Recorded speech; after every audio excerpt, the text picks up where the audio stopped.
தென்னாப்பிரிக்காவுக்கு எதிரான முதல் இன்னிங்ஸில் ஹர்திக் பாண்டியாவின் அதிரடியால் இந்திய அணி பெரும் சரிவில் இருந்து மீண்டு கௌரவமான ஸ்கோரை எட்டியுள்ளது. தென்னாப்பிரிக்காவுக்கு சுற்றுப்பயணம் செய்துள்ளது விராட் கோலி தலைமையிலான இந்திய கிரிக்கெட் அணி.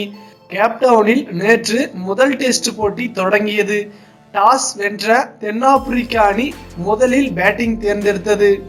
புவனேஸ்வர் குமார் உள்ளிட்ட இந்திய அணியின் வேகப்பந்து வீச்சாளர்களின் அபார பந்து வீச்சால் தென்னாப்பிரிக்கா 286 ரன்களில் சுரண்டது. இதையடுத்து பேட் செய்த இந்திய அணியும் தொடக்கத்தில் தடுமாறியது. முரளி விஜய் 1 ரன்னும், தவான் 16 ரன்னும், கோலி 5 ரன்களிலும் நடையை கட்டினர். ரோஹித் சர்மா 11 ரன்களிலும், புஜாரா 26 ரன்களிலும் வெளியேறினார். இதனால் இந்திய அணி 81 ரன்களுக்கே 6 விக்கெட்டுகளை இழந்து தடுமாறியது. ஆனால் ஹர்திக் பாண்டியா திடீரென அதிரடி காட்டி தென்னாப்பிரிக்கா பந்துகளை சிதறடித்தார். டீ பிரேக் நேரத்தில் இந்திய அணி 7 விக்கெட்டுகள் இழப்பிற்கு 185 ரன்கள் எடுத்திருந்தது. பாண்டியா 68 பந்துகளில் 81 ரன்களை குவித்து களத்தில் இருந்தார்.